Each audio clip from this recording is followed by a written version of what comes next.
नमस्कार। हरियाणा के ज़िला गुरुग्राम में ज़िला परिषद के चुनाव बहुत नज़दीक हैं और ज़िला परिषद चुनाव की तैयारियां ज़ोर शोर पर है। आइए आज हम आपको लेकर चलते हैं वार्ड नंबर 4 में। हमारे साथ मौजूद हैं राजवीर सिंह दहिया जी। आइए बात करते हैं किस प्रकार से उनकी चुनावी तैयारियां चल रही हैं और उनके क्या एजेंडे हैं और किस ख्याल से वो दोबारा से चुनाव मैदान में उतरे हैं, किस प्रकार की सेवा करेंगे, कौन कौन सी उनके क्षेत्र में खामियां हैं, ये तमाम चीज़ों पर आइए हम उनसे बातचीत करते हैं। नमस्कार सर। हाँ, मेरा नाम राजवीर दहिया है और मैं सिंडिकेट बैंक में सर्विस करता था और लोगों की इच्छा पे मैंने वीआरएस लिया और लोगों ने चाहा कि मुझे जो है ना राजनीति में लाने के। ऐसा है, मैं एक फौजी का बेटा हूँ, किसान का बेटा हूँ। मैंने मेहनत मजदूरी की है और मैंने गरीबी को बहुत नज़दीकी से देखा है।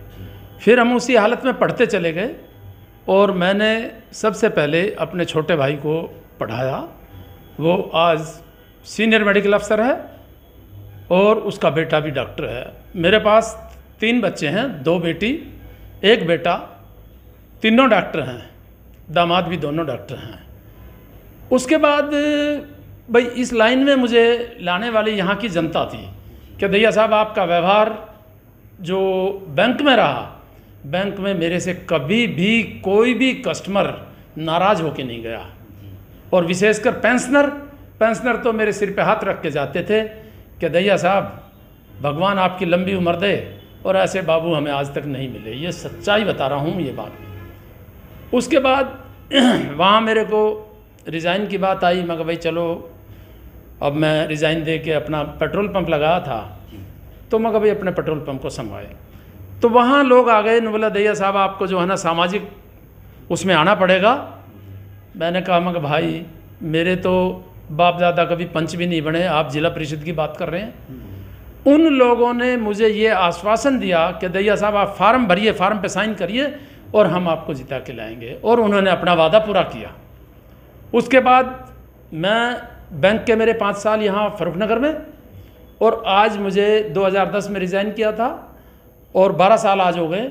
मैं 17 साल से यहाँ की जनता के साथ फेस टू फेस रेगुलर जुड़ा रहा हूँ। मेरा संपर्क नहीं टूटा है और उसी संपर्क की वजह से लोगों ने मुझे अब फिर जो है ना मूड बनाया है कि दहिया साहब आप यहाँ आइए और हम आपको पिछले की तरह, पिछले से भी अच्छी तरह आपको यहाँ के जिता के भेजें। कि राजनीति में आपको कौन से महापुरुष ने प्रेरित किया? महापुरुष तो महापुरुष होते हैं और उनके बताए हुए अगर रास्ते पे कोई चलना चाहे ना तो शायद वो ज़िंदगी में कभी जो है ना नाकामयाब नहीं होगा। तो आप ये बताएं कि कौन से विचार ने आपको प्रेरित किया? देखो, जहाँ तक सामाजिक न्याय की बात है, सामाजिक न्याय की बात हमने बाबा साहब से सीखी और गरीब और कमेरे वर्ग की बात अच्छी तरह से जब सीखी तो चौधरी देवीलाल से भी सीखी। तो चौधरी देवीलाल को तो मैंने काफ़ी नज़दीकी से देखा है। ये मेरा दुर्भाग्य रहा कि कभी मैं बाबा साहब के दर्शन नहीं कर पाया, लेकिन उनके पद चिन्हों पे ज़रूर चलता हूँ, चौधरी देवीलाल के पद चिन्हों पे चलता हूँ। और अपने जितने भी महापुरुष हैं, अब महात्मा फुले हैं जिसके नाम के साथ आके महात्मा ही लग गया तो कोई वो ही नहीं रहा।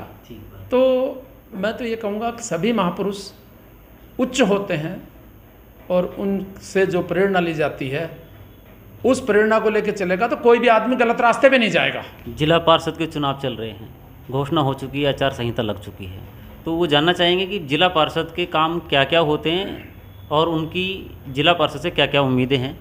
हाँ, जिला पार्षद का अपने पूरे ज़िले का देखरेख करना और ज़िला पार्षद की अपनी जिम्मेवारी अपने वार्ड में एक एक गांव में जाके उनकी समस्याओं के बारे में ज्ञान लेना और उस समस्याओं को लेके जिला परिषद की मीटिंग में प्रशासन के सामने यह चीज़ रखी जाए या प्रस्ताव करके रखा जाए ताकि जो है ना क्षेत्र के जो समस्याएं हैं वो दूर हों।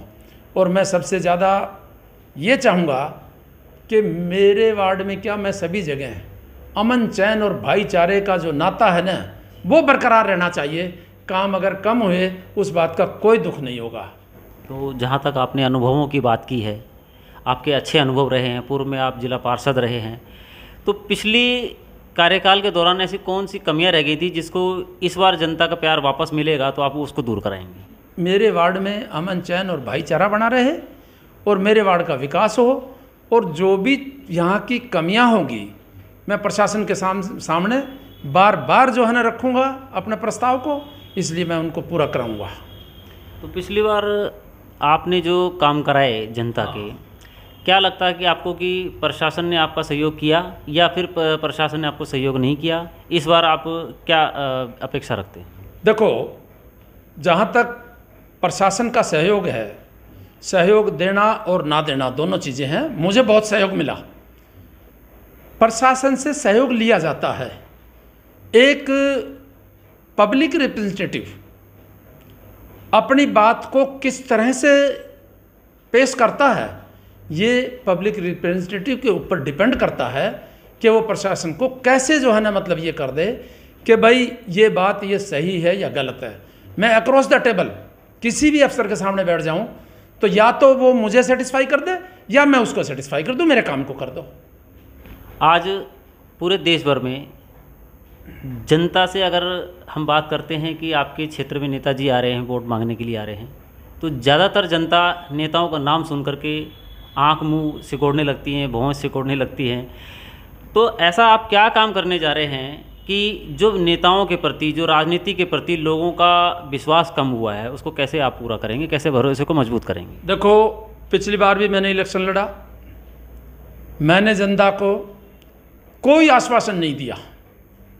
मैंने जनता को कोई आश्वासन नहीं दिया कि मैं ये करूँगा, मैं ये करूँगा, मैं वो करूँगा।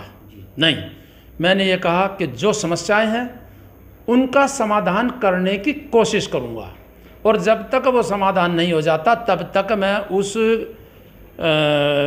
काम के पीछे पड़ जाता हूँ और मैं छोड़ता नहीं। मैं कोशिश करूँगा कि प्रशासन को भी उससे अवगत कराऊँ और प्रशासन को स्पेशली दिखाऊँ, आओ भी आप खुद आके देखो, अगर ये समस्या है तो इसको समाधान करो। आपका कौन सा ऐसा अनुभव है जो आप संदेश के रूप में जनता जनार्दन को देना चाहेंगे? मैं सबसे पहले अपने साथियों को, बहनों को, माताओं को और अपनी लड़कियों को, उनको ये कहता हूँ, बेटा एक वक्त एक रोटी कम खा लेना, लूखी खा लेना, लेकिन मैं ये कहूँगा कि आप बच्चों को स्कूल ज़रूर भेजो, उनके एजुकेशन पे ध्यान दो। बच्चे ही देश का भविष्य हैं। आपने एजुकेशन की बात की, आपने शिक्षा की बात की। सरकारें प्रदेश की हों या केंद्र सरकार हो, सरकारी स्कूलों को मर्ज करने के नाम पे ख़त्म किया जा रहा है।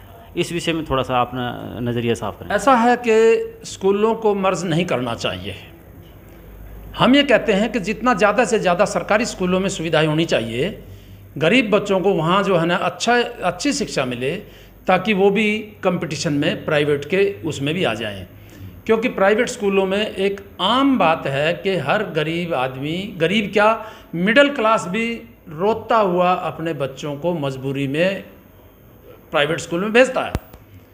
अगर यही स्तर जो प्राइवेट स्कूल का है, यही स्तर अगर जो है ना हमारे सरकारी स्कूलों का हो, तो हमारा देश और भी आगे बढ़ सकता है, और जो हमारा ये डिफरेंसेस जो आता जा रहा है ये कम हो जाएगा, नहीं तो ये डिफरेंसेस बढ़ता जाएगा।